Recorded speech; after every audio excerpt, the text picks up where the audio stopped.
ఒక దేవాలయంలో కూడా శాస్త్ర ప్రామాణికంగా జరగదు. కామాఖ్యలో తెలుగు వాళ్ళు మాట్లాడుకునే పండితులు మాట్లాడుకునేవే నిజాలు. ఇప్పుడు నువ్వు అనేది అదే కదా, అంటే అది ప్రాంతీయం ప్రకారంగా జరుగుతుంది. అది మరి ఏదైనా ప్రాంతీయమే జరుగుతుందమ్మా, ఏదైనా ప్రాంతీయమే జరుగుతుంది, ఏదైనా ప్రాంతీయమే జరుగుతుంది. గోవాల కసినో ఆడితే తప్పు లేదు, తెలంగాణలో కసినో ఆడితే తప్పు. దాన్నే దేశకాలమాన పరిస్థితులు అంటారు. తిరుపతి వెంకటేశ్వర స్వామికి తిరుపావడ సేవ చేస్తారు, మరి ఎందుకో లోకల్ టెంపుల్ ఎందుకు తిరుపావడ సేవ చేస్తలేరు? తిరుపతి వెంకటేశ్వర స్వామి వారికి పునుగుపిల్లి తైలం పెడతారు, మరి అట్లనే ఇప్పుడు రేపటి నుండి రామాలయంలో పునుగుపిల్లి తైలం పెట్టి నువ్వు వచ్చి నువ్వు స్టార్ట్ చేయమ్మా. మన తెలుగు రాష్ట్రాలలో నువ్వు ప్రాంతీయత గురించి మాట్లాడుతున్నావు కదా, అంటే ఒక్కొక్క దానికి ఒక్కొక్క కట్టుబాట్లు ఉంటాయి. అవునమ్మా, నీకు కావాల్సింది అల్టిమేట్ గా ఏంది? నీకు డబ్బు కావాలి, నువ్వు కోరుకున్న కోరికలు తీరాలి, అంతే కదా. నువ్వు కోరుకున్న కోరికలు తీరాలి. ఎంతమంది ఎకనామికల్ అఫెన్స్ చేస్తలేరు భారతదేశంలో? టీచర్ దగ్గర నుండి మొదలుకుంటే ప్రతి ఒక్క నువ్వు ₹1,00,000 లోన్ తీసుకొని కట్టకపోతే నీ ఇంటి ముందరకు వస్తారు. 20,000 కోట్లు తీసుకున్నాడు దొబ్బేస్తావని సంఘ కూడా ఎవడు కట్టుకోడు. ఇవి కదా మనం మాట్లాడుకోవాలి. ఇవి చేతగావు. వేణుస్వామి కామాఖ్య నుండి అమ్మవారిని తెచ్చి హైదరాబాద్లో పెట్టిండు అంటే నేను అనే పాయింట్ ఏంటంటే ఇదే చెప్తున్నా. ఇప్పుడు విమర్శించడానికి బట్టలిప్పడానికి చేసే ప్రయత్నము, నువ్వు సబ్జెక్ట్ గురించి ఆలోచించి వామాచారం అంటే ఏంది, దీనివల్ల లాభం ఏంది, ఇది కదా అడగాల్సిన ప్రశ్నలు. కానీ ఏం చేస్తున్నావు? నీ దగ్గరకు వచ్చే వరకు సాధ్యమైనంత వరకు అసలు కామాఖ్యలకు ఇష్టమే లేదట కదా. ఒకవేళ నిన్ను నిరూపిద్దామని నేను విశ్వ ప్రయత్నం చేస్తే చివరికి నువ్వేం మాట్లాడతావు? అది అక్కడ లోకల్ అట కదా. అవును లోకలే, అది లోకలే. ప్రతి ప్రాంతానికి ఆచారం ఉంటుంది. మరి సంక్రాంతి అనే పండుగ ఆంధ్ర వారిది కదా, తెలంగాణలో లేదు కదా. మరి తెలంగాణ రేపటి నుండి వేస్తే జనవరిలో తోలు తీద్దాం ఒకటి చెప్పు, మరి చేద్దాం. పతంగులు ఎగిరేసుడు తెలంగాణ ప్రాంతం కదా, ఆంధ్రాలో ఎవడ నేస్తే తందాం ఈసారి చెప్పు, మరి నువ్వే చెప్పు. ఎందుకు బ్రిటిష్ వాళ్ళు అలవాటు చేసిన న్యూ ఇయర్ ని మనం జరుపుకోవట్లేదా? అంటే నీకు నచ్చిందేమో, నేను అదే చెప్తున్నా. మీరు చేస్తే సంసారం, వేణుస్వామి చేస్తే వ్యభిచారం. అంటే అర్థమైంది ఏంటంటే యాంకరింగ్. ఇప్పుడు ఇంటర్వ్యూ మనం మాట్లాడుకుంటే సంవత్సరం గురించి మాట్లాడదామంటే నీకు అల్టిమేట్గా కాంట్రవర్సీ కావాలి. ఎందుకంటే జనాలు కాంట్రవర్సీ తన్నుకొని వస్తే ఎంజాయ్ చేస్తారు. ప్రశాంతంగా కూర్చొని ఓం నమో వెంకటేశాయ, వెంకటేశ్వరం కొబ్బరికాయ కొడతాడు, వెంకటేశ్వరం నామాలు ఉంటాయి అంటే ఎవరు చూడడు. ఇట్లా మనం ఇద్దరం పెంట పెట్టుకున్నాం అనుకో, కింద నన్ను వచ్చిండ్రు ఆ దున్నపోతు అని ఒక కామెంట్ పెట్టి ఎంజాయ్ చేస్తాడు. సో ఇవన్నీ చూసి చూసి చూసి చూసి చూసి వెక్స్ అయిపోయినా. నేను ఒకటే నమ్ముతా, ఒక మనిషి విమర్శించంగానే ఆ మనిషి లైఫ్ నాశనం అయితే ఆ మనిషి బ్రతికి వేస్ట్. ఒక మనిషి కొట్టగలిగితే ఆ మనిషి లైఫ్ వేస్ట్. మీరు ఏం కొట్టుకుంటారో, ఏం విమర్శ చేసుకుంటారో మీ ఊహకే వదిలేస్తున్నా. వేణుస్వామి అన్టచబుల్. వేణుస్వామి చాలా కష్టపడి స్థాయికి వచ్చిండు. సో వేణుస్వామి చెప్పేవేవి అబద్ధాలు కాదు. ఇంత పెద్ద స్టేట్మెంట్ ఇస్తున్నా. వేణుస్వామి తప్పు చేస్తే వేణుస్వామిని అమ్మవార్లు సర్వనాశనం చేస్తారు, 1000 ముక్కలు చేస్తారు. వేణుస్వామి సర్వనాశనం అయిపోతాడు. నా జోలికి ఎవడొచ్చినా వాన్ సంగతి అమ్మవారు చూసుకుంటుంది. ఇంతకంటే బిగ్గెస్ట్ స్టేట్మెంట్ ఎవడు ఇయ్యాడు ప్రపంచంలో, నేను ఇస్తున్నా. సో నేను ఇక్కడున్న తొప్పాసగాళ్ళతో డిబేట్ పెట్టాల్సిన అవసరం నాకు లేదు. నీకు దమ్ముంటే నువ్వు తీసుకురా, ఎవరిని తీసుకొస్తావో నేను డబ్బులు పెట్టుకుంటా, కామాఖ్య తీసుకుపోతా, చూపిస్తా. మళ్ళీ మొత్తం చూపించిన తర్వాత నేను నోట్ల నుంచి ఇది లోకల్ ఇది లోకల్. రాత్రి పెళ్లిలు ఏదైతాయి ఆంధ్రాలో అవుతాయి, తెలంగాణలో ఏ పెళ్లిలు అవుతాయి 11 గంటలకు అవుతాయి. మరి ఇప్పటి నుండి తెలంగాణలో ఎవడన్నా రాత్రిపూట పెళ్లి చేసుకుంటే తన్నాలే పట్టుకొని. ఇంత పెద్ద గ్లోబలైజేషన్ అయ్యింది. చివరికి బాలయ్య బాబు సినిమాలకు కూడా పరదాలు కాలుస్తున్నాం అమెరికాలో, పవన్ కళ్యాణ్ సినిమాలకు కూడా పరదాలు కాలుస్తున్నాం అమెరికాలో. దీంట్లో రానటువంటి పట్టింపు ఓన్లీ వేణుస్వామి కామాఖ్య దగ్గరికి పోయినప్పుడే వస్తుంది అంటే కావాలని చేస్తున్న వ్యవహారం ఇదంతా వాళ్ళ ఇష్టం. ఇప్పుడు కాసేపు ఇవన్నీ పక్కన పెడితే కామాఖ్య, ఈ జాతకాలు ఇవన్నీ ఇప్పటి వరకు కూడా రకరకాల విపత్తులు అయితే మనం చూసాం. గత ఉగాది మన కొత్త సంవత్సరం నుంచి కూడా ఇప్పటి వరకు చాలా విపత్తులు చూసినాం. అంటే పంచభూతాల్లో ఒక్కొక్కటి ఒక్కొక్క ప్రళయంగా, అగ్ని ద్వారా కావచ్చు, గాలి ద్వారా కావచ్చు, రకరకాలుగా. ఇప్పుడు ఈ గ్రహాల మార్పుల వల్ల ఏవో రాబోతున్నాయని, మొన్న రీసెంట్గా బ్రహ్మంగారి ఇల్లు కూలింది అని, అంటే ఎక్కడ ఏ మూలన ఏం జరిగినా కూడా దాన్ని ప్రతి ఒక్కదానికి లింక్ చేసి దానివల్ల ఏదో దుష్ప్రభావాలు రాబోతున్నాయి, దీనివల్ల ఇబ్బందులు పడబోతున్నారని చెప్పి చెప్తున్నారు. మరి ఈ 2026 మనమైతే ఉగాది నుంచి చూసుకుంటాం, కానీ ఆంగ్ల నూతన సంవత్సరం రాబోతోంది. దీని ద్వారా మనకు ఉగాది వరకు ఈ మధ్య కాలంలో ఎలా ఉండబోతోంది, గ్రహాలు రాశుల పరంగా చూసుకుంటే, పంచభూతాల పరంగా చూసుకుంటే, తర్వాత మనకి సంవత్సరం మారిన తర్వాత ఎలా ఉండబోతోంది. 20 నిమిషాలు ఆడుకుందామనే ప్రయత్నం చేసిన నీకు ఇప్పుడు చిన్న ఫినిషింగ్ టచ్ ఇస్తా. అసలు నువ్వు జనవరి 1కు ముందు నా దగ్గరికి ఇంటర్వ్యూకి ఎందుకు వచ్చినావు? ఎందుకు రావద్దు? ఉగాది కదా నువ్వు రావాలి. ఉగాదిది సపరేట్, అప్పుడు కొత్త పంచాంగం దృష్ట్యా ఇది సపరేట్. క్వశ్చన్ లేదు. ఎందుకని?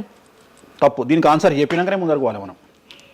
ఉగాది 2026 మార్చి 19 నాడు శ్రీ పరాభవన సంవత్సరం వస్తుంది. దానికి కదా మనం పంచాంగం తీసుకోవాలి. నేను ఎందుకు ముందుగా వచ్చానంటే నేను దానికి ఆన్సర్ చెప్తా. మీరు ఎట్లాగో బిజీ పూజల్లో, మళ్ళీ నాకు అవకాశం దొరుకుతుందో లేదో తెలియదు. కాదు కాంపిటీషన్ జీవితములో నిన్ను నువ్వు నిలబెట్టుకోవడానికి కొత్తదనాన్ని ఎంచుకొని నిన్ను నమ్ముకున్నటువంటి ఓనర్కు నీ పూర్తి కర్త కర్మ క్రియ నీ రిజల్ట్ను ఇవ్వడానికి నువ్వు చేస్తున్నటువంటి ఒక ప్రయత్నం, నిన్ను నువ్వు జనాల్లో కొత్తగా ప్రొజెక్ట్ చేసుకోవడానికి చేస్తున్నటువంటి ప్రయత్నం.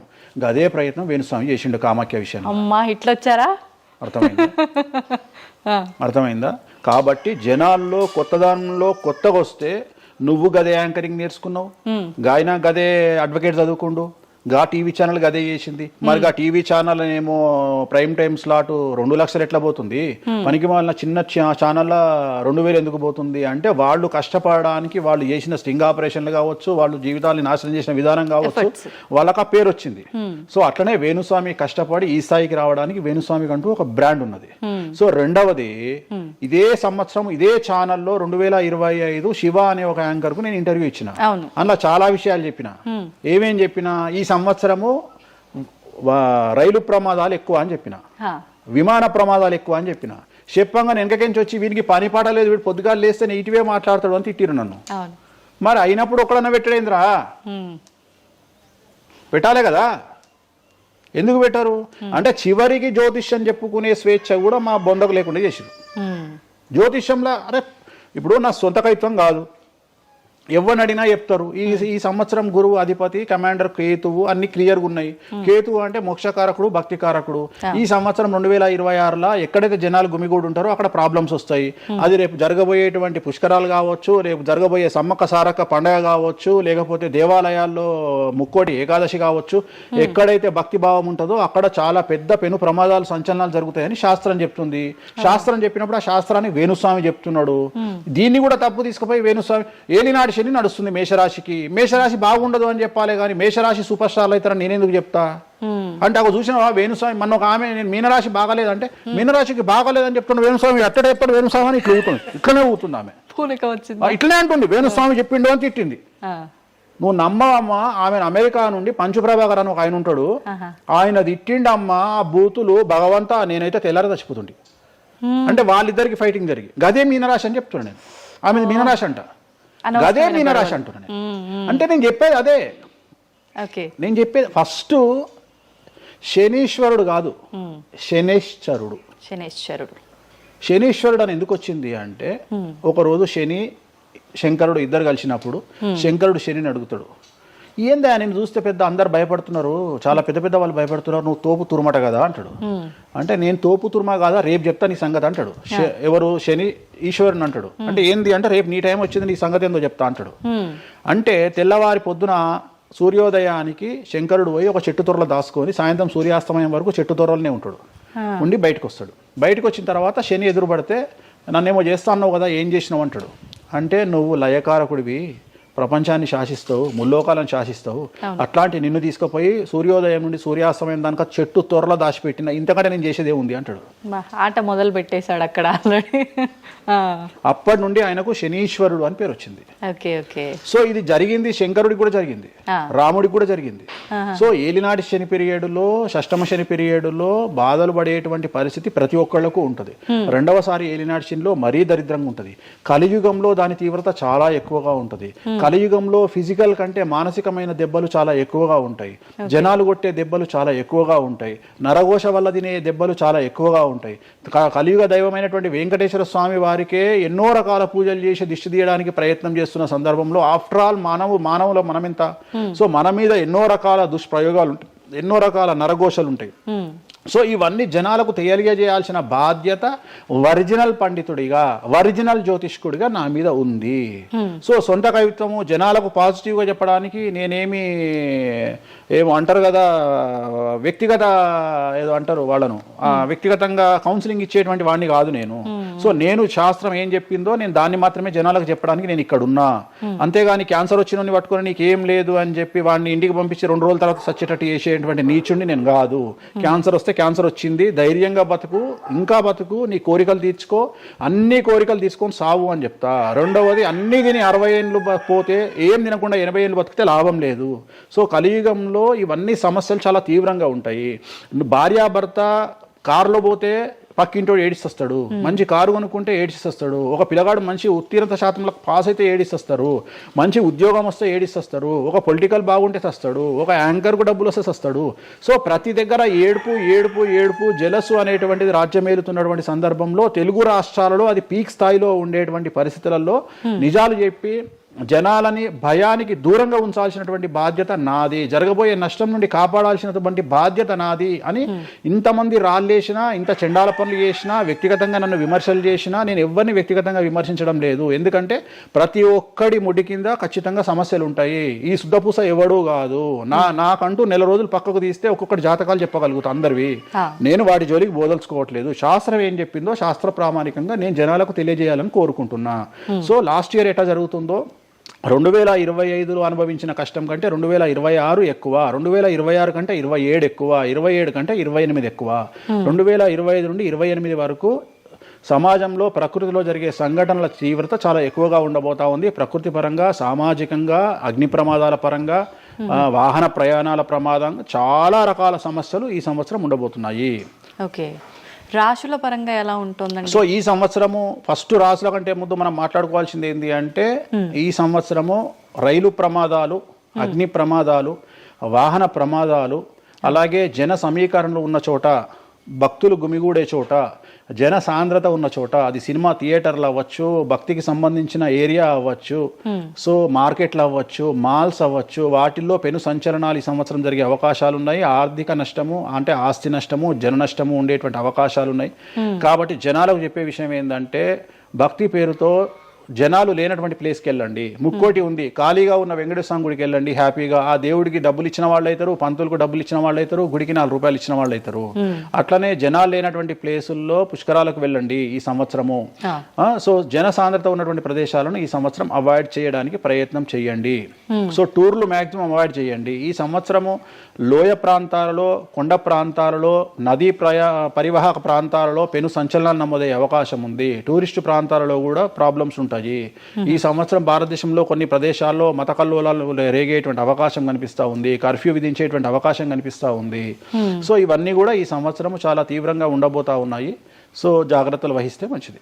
ఓకే, ఇప్పుడు అంటే ఇవి ఎవరికి, అంటే ఏదైనా గ్రహాల్లో మార్పులు ఉన్న వాళ్ళకా, లేదంటే అంటే ఇదంతా మనం ప్రకృతి పరంగా చెప్పాలి. ప్రకృతి పరంగా దాంట్లో ఎవరు ఉంటారు అంటే, చనిపోయే వాళ్ళని తీసుకుంటే ఆ బాధితులు ఎవరైతే ఉంటారో వాళ్ళ జాతకంలో ఏలినాటి శనో, షష్టమ స్థానంలో శనో, వ్యయ గురువో ఉంటాడు. ఓకే, సో మనం వాళ్ళే అని చెప్పలేం కదా, అక్కడికి పోయిన వాళ్ళల్లో వాళ్ళు ఉంటారు. ఓకే, ఎవడైతే నష్టజాతకుడు ఉంటాడో వాడికి ఆ ఇన్సిడెంట్ జరుగుతుంది. సో ఇది ఓవరాల్ గా సంవత్సర ప్రిడిక్షన్ అంటారు. ఓకే, సో రాబోతున్నటువంటి సంవత్సరం పేరు కూడా చాలా చాలా చాలా కాంట్రవర్షియల్ నేమ్, పరాభవనామ సంవత్సరము. పరాభవము అంటే ఓటమి, అవమానముతో కూడిన ఓటమి అని అర్థం. పరాభవము, దుర్యోధనుడికి మయసభలో జరిగినది పరాభవము. సో అలాంటి పరాభవము ఎవరికి జరుగుతుంది అంటే, ఎవరి జాతకంలోనైతే ఏలినాటి శని ఉందో, 6వ స్థానంలో శని ఉన్నాడో, 8వ స్థానంలో శని ఉన్నాడో, 12వ స్థానంలో గురువు ఉన్నాడో వాళ్లకు ఈ సంవత్సరం సంచలనాలు ఉండబోతా ఉన్నాయి. అది మేషరాశి కావచ్చు, మీనరాశి కావచ్చు, సింహరాశి కావచ్చు. సో ఇలాంటి వారికి ఈ సంవత్సరం పెను సంచలనాలు ఉండేటువంటి అవకాశాలు ప్రస్ఫుటంగా కనిపిస్తా ఉన్నాయి. సో ఇది ఓవరాల్ గా సంవత్సర ఫలితము. ఇక 12 రాశులకు సంబంధించి ముందుగా మేషరాశి కనుక తీసుకున్నట్లయితే, మేషరాశికి ఈ సంవత్సరము ఏలినాటి శని నడుస్తూ ఉంది. సో ఏలినాటి శని ఒక పక్క గురువు బాగాలేడు, ఒక పక్క రాహు బాగాలేడు, ఒక పక్క కేతు బాగాలేడు. సో ఇలాంటి సందర్భంలో పెను సంచలనాలకు కారణభూతమయ్యేటువంటి అవకాశం ఉంది. సో విద్యార్థులకు ఉత్తీర్ణత శాతం తగ్గుతుంది, కోరుకున్న ప్లేస్మెంట్స్ రావు, వీసా రిజెక్ట్ అయ్యే అవకాశం ఉంది. ఉద్యోగస్తులకు పై అధికారుల వల్ల సమస్యలు ఉంటాయి, ప్రమోషన్లు ఆగిపోతాయి. సో బదిలీలు చాలా దూరంగా బదిలీలు అయ్యే అవకాశం కనిపిస్తూ ఉంది. రాజకీయ నాయకులకు ఫెయిల్యూర్స్ కనిపిస్తూ ఉన్నాయి, ఉన్న పదవులు కోల్పోయే అవకాశం కనిపిస్తుంది, ఎన్నికలలో ఓటమి కనిపిస్తూ ఉంది. రైతులకు మొదటి పంట కంటే రెండవ పంట బాగుండే అవకాశం ఉంది. కళాకారులకు క్రీడాకారులకు అవకాశాలు తగ్గిపోయి ఆదాయం తగ్గిపోయే అవకాశం ఉంది. స్త్రీలకు సంబంధించి భర్తల మధ్యన గొడవలు అయ్యే అవకాశం ఉంది. అలాగే వ్యాపారస్తులకు బ్యూరోక్రాట్లకు ఈ సంవత్సరం ఏసీబీ, సిబిఐ, సిఐడి లాంటి కేసులు లేదా ఈడీ కేసులు కనిపిస్తూ ఉన్నాయి. ఈ సంవత్సరం ఓవరాల్గా మేషరాశి వాళ్ళని తీసుకుంటే న్యాయపరమైన ఇబ్బందులు, ఆర్థికపరమైన ఇబ్బందులు, ఆరోగ్యపరమైన ఇబ్బందులు, తండ్రికి సంబంధించిన అపమృత్యు గండము, అలాగే న్యాయపరమైన చిక్కులు, వాహన ప్రమాదాలు, భార్యాభర్తల మధ్యన గొడవలు, ఇవన్నీ మేషరాశి వారికి కనిపిస్తూ ఉన్నాయి. మరి ఏం చేసుకోవాలా అంటే తిరునల్లా శనీశ్వర ఆలయంలో ప్రత్యేకమైన శని పూజ నిర్వహించుకోవడంతో పాటు నలుపు రంగు దుస్తులకు దూరంగా ఉండడము, నలుపు చెప్పులు, నలుపు వాహనాలకు దూరంగా ఉండడము, లెదర్ వస్తువులకు దూరంగా ఉండడము, నలుపు లెదర్ వస్తువులకు దూరంగా ఉండడం వల్ల సమస్యల నుండి గట్టెక్కుతారు. ఏడాదంతా వీటికి దూరంగా ఉండాలి. మరి తర్వాత నెక్స్ట్ వృషభ రాశి. సో వృషభ రాశి వారికి ఈ సంవత్సరం 100కు ఇంచుమించుగా 75% అనుకూలంగా ఉంది. రాహువు, కేతువు, గురువు, శని అనుకూలత కనిపిస్తూ ఉంది. చాలా బాగుండబోతా ఉంది. ఈ సంవత్సరం మే నుండి విపరీతమైన రాజయోగం పట్టబోతా ఉంది. చాలా అనుకూలంగా ఉంది. విద్యార్థులకు ఉత్తీర్ణత శాతం ఉంటుంది. స్త్రీలకు అనుకూలమైన ఫలితాలు ఉంటాయి. స్త్రీలకు మీ ఇంట్లో కమాండింగ్ అంతా మీదే ఉంటుంది. రాజకీయ నాయకులకు ఎన్నికలలో విజయాలు సాధిస్తారు. డబ్బులు ఎక్కువ ఖర్చైనా విజయాలు సాధిస్తారు. అలాగే రైతులకు 2 పంటల దిగుబడి, రాబడి బాగుంటుంది. విద్యార్థులకు కోరుకున్న ప్రదేశాల్లో సీట్లు వస్తాయి. ఉత్తీర్ణత శాతం పెరుగుతుంది. అవివాహితులకు వివాహ యోగ సూచనలు కనిపిస్తున్నాయి. సంతానం లేని వారికి సంతాన యోగం కనిపిస్తూ ఉంది. వ్యాపారస్తులకు, అన్ని రంగాల వ్యాపారస్తులకు అనుకూలమైన ఫలితాలు ఉండబోతా ఉన్నాయి. క్రీడాకారులకు, కళాకారులకు అవకాశాలు, ఆదాయము పెరుగుతాయి. ఓవరాల్గా ఈ సంవత్సరం పూర్తి స్థాయిలో మీకు ఎటువంటి సమస్యలు కనిపించడం లేదు. చాలా బాగుంది కాబట్టి మీకు ఎటువంటి రెమెడీస్ అవసరం లేదు. వీలైతే సోమవారం నాడు శివాలయంలో రుద్రాభిషేకాన్ని నిర్వహించుకోండి. సో నెక్స్ట్ మిథున రాశి. ఈ సంవత్సరం ఏదైనా రాశి 100కు 110% అనుకూలంగా ఉంది అంటే మిథున రాశి. సో గురువు, రాహువు, కేతువు అన్ని గ్రహాలు అనుకూలంగా ఉన్నాయి. పట్టిందల్లా బంగారంగా ఉంటుంది. గురువు అతిచారం వల్ల మీ జాతకం చాలా బాగుండబోతా ఉంది. గత 10 సంవత్సరాల నుండి మీరు పడుతున్నటువంటి కష్టాలన్నీ తొలగిపోయే అవకాశాలు కనిపిస్తూ ఉన్నాయి. సో కొత్త స్పీడ్తో ముందుకు వెళ్ళండి. కొత్త ఆలోచనలు చేయండి. ఎంత గొప్పగా జీవితంలో ముందుకెళ్లాలో ప్లాన్ చేయండి. చాలా గొప్పగా ఆలోచించండి. చిన్నగా ఆలోచన చేయకండి. గురువు విపరీత రాజయోగాన్ని ఇవ్వబోతా ఉన్నాడు. దైవబలం మీకు అనుకూలంగా ఉంది. గురుబలం మీకు అనుకూలంగా ఉంది. శనిబలం మీకు అనుకూలంగా ఉంది. కాబట్టి కొత్త వ్యాపారాలు ప్రారంభించండి. విపరీతమైనటువంటి చాలా గొప్పగా కలలు కనండి. ఆ కళలను సాకారం చేసుకునే దిశగా ప్రయాణం చేయండి. విద్యార్థులకు అనుకూలంగా ఉంది. ఉద్యోగస్తులకు అనుకూలంగా ఉంది. వ్యాపారస్తులకు అనుకూలంగా ఉంది. రైతులకు 2 పంటలు అనుకూలంగా ఉంది. సో ప్రతి వాళ్ళు చెరువులు, తర్వాత చేపల చెరువులు, రొయ్యల చెరువులు పండించే వాళ్ళకు అనుకూలంగా ఉంది. పౌల్ట్రీ ఫామ్ వాళ్ళకు అనుకూలంగా ఉంది. రాజకీయ రంగం వారికి అనుకూలంగా ప్రజల్లో మంచి మార్పులు కనిపిస్తూ ఉన్నాయి. స్త్రీలకు మీదే కమాండింగ్గా ఉంటుంది. కుటుంబంలో మీరు ఏం చెప్తే అది జరిగేటువంటి అవకాశాలు కనిపిస్తూ ఉన్నాయి. సో మిథున రాశి వారికి పూర్తి స్థాయిలో అనుకూలంగా ఉంది. ఎటువంటి రెమెడీస్, ఎటువంటి పూజలు అవసరం లేదు. అద్భుతమైతే వీళ్ళది. నెక్స్ట్ కర్కాటక రాశి. సో నెక్స్ట్ కర్కాటక రాశి. సో కర్కాటక రాశి వారికి కూడా ఇంచుమించు 90% అనుకూలంగా ఉంది. కాకపోతే ఇక్కడ ఉన్న సమస్య ఏంటి అంటే మే వరకు 2026 మే వరకు కొద్దిగా వీళ్ళకు గురువు 12వ ఇంట్లో ఉన్నాడు కాబట్టి కాళ్ళు చేతులు విరిగే అవకాశం ఉంది. దెబ్బలు తగిలించుకునే అవకాశం కనిపిస్తూ ఉంది. జాగ్రత్తగా ఉండండి. సాధ్యమైనంత వరకు లెమన్ ఎల్లో కలర్ దుస్తులు ధరించే ప్రయత్నం చేయండి. చాలా అనుకూలంగా ఉండబోతా ఉంది. రాజకీయ రంగంలో ఉండే వాళ్లకు విపరీతమైనటువంటి విజయాలు సిద్ధిస్తాయి. జనాల్లో అనుకూలమైన వాతావరణం ఉంటుంది. వ్యాపారస్తులకు విశేషించి అనుకూలంగా ఉంటుంది. విద్యార్థులకు అనుకూలంగా ఉంటుంది. అలాగే రైతులకు అనుకూలంగా ఉంటుంది. కళాకారులకు, క్రీడాకారులకు మరీ అనుకూలంగా ఉంటుంది. కాకపోతే ఓవరాల్గా కర్కాటక రాశి వారికి ఈ సంవత్సరం కొద్దిగా శత్రువుల యొక్క బెడద ఒక 10% కనిపిస్తూ ఉంది. కానీ శత్రువులను పట్టించుకోకండి. శని బలం వల్ల వాళ్ళు ఎంత ప్రయత్నాలు చేసినా, రాహు బలం వల్ల వాళ్ళు ఎంత ప్రయత్నాలు చేసినా మిమ్మల్ని ఎవరు ఏమీ చేయలేరు. సో మీరు చేయాల్సింది ప్రతి గురువారం నాడు లెమన్ ఎల్లో దుస్తులు ధరించే ప్రయత్నం చేయండి. అలాగే శ్రీకాళహస్తిలో గురు దక్షిణామూర్తి వద్ద గురువారం నాడు గురుహోరలో గురువుకు అంటే దక్షిణామూర్తికి అష్టోత్తర పూజ చేయించుకోండి. అలాగే పసుపు రంగు పువ్వు ఏదైనా ఉంటే అక్కడ నుండి తెచ్చుకొని ఇంట్లో పెట్టుకోండి, మీకు అనుకూలమైన ఫలితాలు ఉంటాయి. అంటే శని వీళ్ళకి ఫేవర్గా ఉన్నాడా అంటే? శని వీళ్ళకి చాలా ఫేవర్గా ఉన్నాడు, రాహు ఫేవర్గా ఉన్నాడు, కేతు ఫేవర్గా ఉన్నాడు, మే నుండి గురువు కూడా ఫేవర్గా ఉంటాడు. అది ఉన్న చిన్న చిన్న ఇబ్బందులకు కూడా ఏమైనా దానాలు అలాంటివి అదే మనం చెప్పినాం. ఎందుకు గురువు ఎల్లో కలర్ గురువుకు దక్షిణామూర్తి సరిపోతుంది, ఇంకా అవసరం లేదు, ఇంకా దానాలు అవసరం లేదు. మరి తదుపరి రాశి సో నెక్స్ట్ సింహరాశి. సింహరాశికి ఈ సంవత్సరం అష్టమ శని నడుస్తూ ఉంది. గురువు వ్యతిరేకమైన ఫలితాలు, రాహు కేతువు చాలా నెగిటివ్గా ఉన్నారు.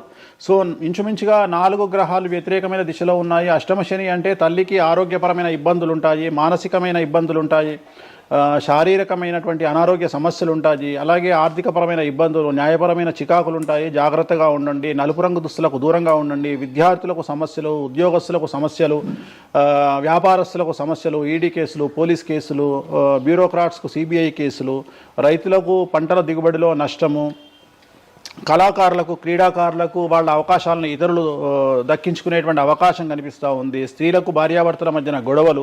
సో ఓవరాల్గా సింహరాశి వారికి ఏ రంగంలో వారైనా సమస్యలు కనిపిస్తూ ఉన్నాయి. అష్టమ శని ప్రభావం కనిపిస్తూ ఉంది కాబట్టి నలుపు రంగు దుస్తులకు దూరంగా ఉండండి. తిరునల్లార్ శనీశ్వర ఆలయంలో ప్రత్యేకమైన శని పూజను నిర్వహించుకోవడం ద్వారా సమస్యల నుండి గట్టెక్కుతారు. ఓకే. సో నెక్స్ట్ కన్యారాశి.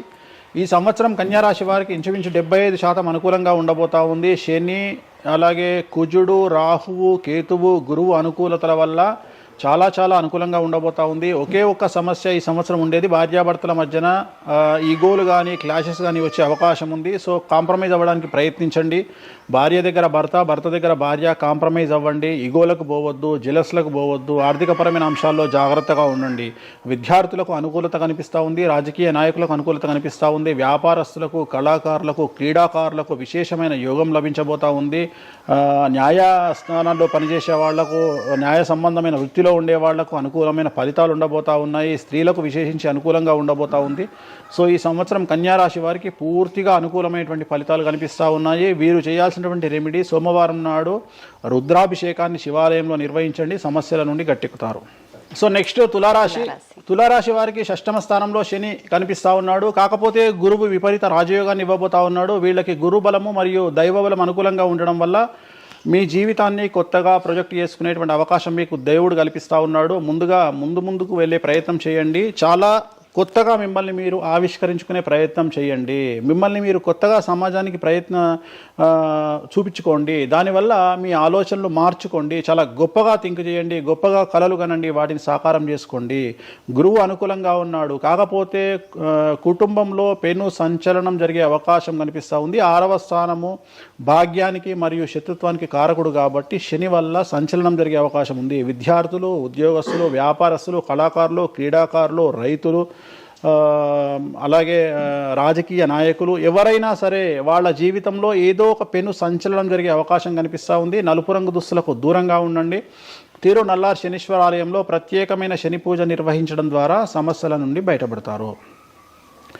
నెక్స్ట్ వృశ్చిక రాశి. వృశ్చిక రాశి వారికి అర్ధాష్టమ శని వెళ్ళిపోయింది. శని, గురువులు అనుకూలంగా ఉన్నారు, రాహు కేతువులు అనుకూలంగా ఉన్నారు. కళాకారులు, క్రీడాకారులు, ఉద్యోగస్తులు, విద్యార్థులు, వ్యాపారస్తులు, రైతులు, రాజకీయ నాయకులు, స్త్రీలు, అన్ని రంగాల వారికి పూర్తిగా 100కి 100% అనుకూలంగా ఉన్నటువంటి రాశి వృశ్చిక రాశి. పూర్తి స్థాయిలో విశాఖ 4, అనురాధ 1, 2, 3, 4, జ్యేష్ఠ 1, 2, 3, 4, 9 పాదాల వారికి విశేషించి రాజయోగంగా భావించాల్సి ఉంటుంది.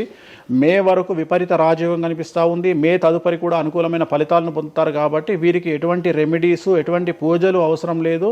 చాలా గొప్పగా కలలు కనండి, మీకున్నటువంటి కళలను సాకారం చేసుకోండి. మీకు ఎటువంటి రెమెడీస్ కూడా అవసరం లేదు.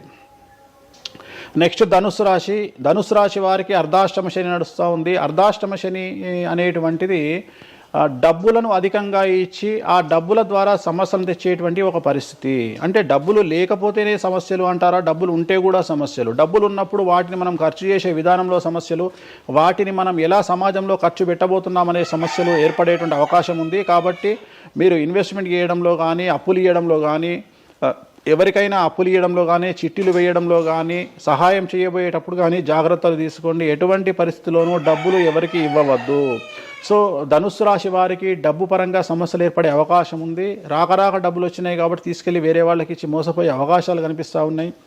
ఈ ఒక్క విషయంలో ధనుసు రాశి వాళ్ళు జాగ్రత్తలు తీసుకుంటే విద్యార్థులకు, ఉద్యోగస్తులకు, కళాకారులకు, క్రీడాకారులకు, రాజకీయ నాయకులకు, స్త్రీలకు, వ్యాపారస్తులకు, రైతులకు, అన్ని రంగాల వారికి ఈ సంవత్సరం అనుకూలంగా ఉంటుంది. ఓన్లీ మీరు చేయాల్సిన రెమెడీ నలుపు రంగు దుస్తులకు దూరంగా ఉండండి. తిరునల్లార్ శనీశ్వర ఆలయంలో ప్రత్యేకమైన శని పూజ నిర్వహించడం ద్వారా సమస్యల నుండి గట్టెక్కుతారు. నెక్స్ట్ మకర రాశి వారికి ఈ సంవత్సరం చాలా అనుకూలంగా ఉంది. ఈ సంవత్సరం అండర్లైన్ చేయాల్సిన విషయం ఏమిటంటే మకర రాశి వారికి భార్యాభర్తల మధ్యన గ్యాప్ ఏర్పడేటువంటి అవకాశం ఉంది. గొడవలు వచ్చే అవకాశం ఉంది. ఈగోస్ వల్ల కానీ వేటి వల్ల అయినా సమస్యలు వచ్చే అవకాశం ఉంది. అది కాకుండా విద్యార్థులకు అనుకూలతలు ఉంటాయి, ఉద్యోగస్తులకు అనుకూలతలు ఉంటాయి, రైతులకు 2 పంటల దిగుబడి రాబడి ఉంటుంది. అలాగే రాజకీయ నాయకులకు సమాజంలో మంచి పేరు ప్రఖ్యాతులతో పాటు పదవులు సిద్ధిస్తాయి. రైతులకు 2 పంటల దిగుబడి రాబడి ఉంటుంది. వ్యాపారస్తులకు రూపాయికి 100 రూపాయల లాభం ఉంటుంది. స్త్రీలకు కోరుకున్నటువంటి ఫలితాలు ఉంటాయి. అన్ని రంగాల వారికి అనుకూలమైన ఫలితాలు మకర రాశి వారికి ఉండబోతా ఉన్నాయి. వీరు సోమవారం నాడు శివాలయంలో రుద్రాభిషేకం నిర్వహించుకున్నట్లయితే సమస్యల నుండి గట్టెక్కుతారు. సో నెక్స్ట్ కుంభరాశి వారికి ఏలినాటి శని చివరి అంకంలో ఉంది. చాలా సమస్యలు కనిపించబోతా ఉన్నాయి. కుటుంబంలో ఎవరిని తీసుకున్నా విద్యార్థులు, ఉద్యోగస్తులు, వ్యాపారస్తులు, కళాకారులు, క్రీడాకారులు, రాజకీయ నాయకులు, స్త్రీలు, ఉద్యోగస్తులు, బ్యూరోక్రాట్లు అందరికీ సమస్యలు ఉన్నాయి. వాహన ప్రమాదాలు, పోలీస్ కేసులు, కోర్టు కేసులు, ఆరోగ్యపరమైన ఇబ్బందులు, మానసికమైన ఇబ్బందులు, స్త్రీలకైతే థైరాయిడ్ సమస్యలు, పీసీఓడి సమస్యలు, గర్భసంచికి సంబంధించిన సమస్యలు, మానసికమైన ఇబ్బందులు బాధించే అవకాశం కనిపిస్తూ ఉంది. జాగ్రత్తగా ఉండండి. నలుపు రంగు దుస్తులకు దూరంగా ఉండండి. శనివార నియమాన్ని పాటించండి. సప్త శనివార వ్రతాన్ని పాటించండి. సప్త శనివార వ్రతం అంటే శనివారం నాడు శ్రీ వెంకటేశ్వర స్వామి వారికి సంబంధించినటువంటి వ్రతము. ఇది పుస్తకం మీకు మార్కెట్లో దొరుకుతుంది. తీసుకొచ్చుకొని 7 వారాల పాటు 7 శనివారాల పాటు చేయండి. సమస్యల నుండి గట్టెక్కుతారు. ఇక చివరిది లాస్ట్ది అనేటువంటిది మీనరాశి వారికి ఈ సంవత్సరం జన్మశని నడుస్తూ ఉంది. జన్మశని చాలా డేంజరస్గా ఉండబోతూ ఉంది.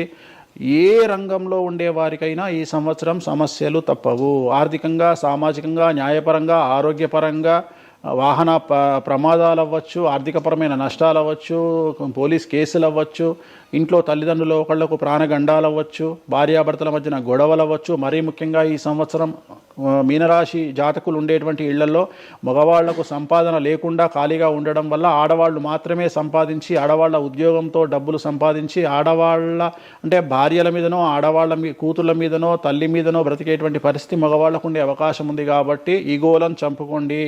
సో ఆడవారి మీద బ్రతకడానికి సిద్ధపడండి, కష్టపడండి, మానసికంగా సంసిద్ధులుగా ఉండండి. అంటే అలాంటి ఒక కండిషన్ ఈ సంవత్సరం ఉండబోతా ఉంది. ఈ ఒక్క సంవత్సరాన్ని కనుక మీరు దాటగలిగితే మీ జీవితంలో మంచి పొజిషన్లకు వెళ్తారు.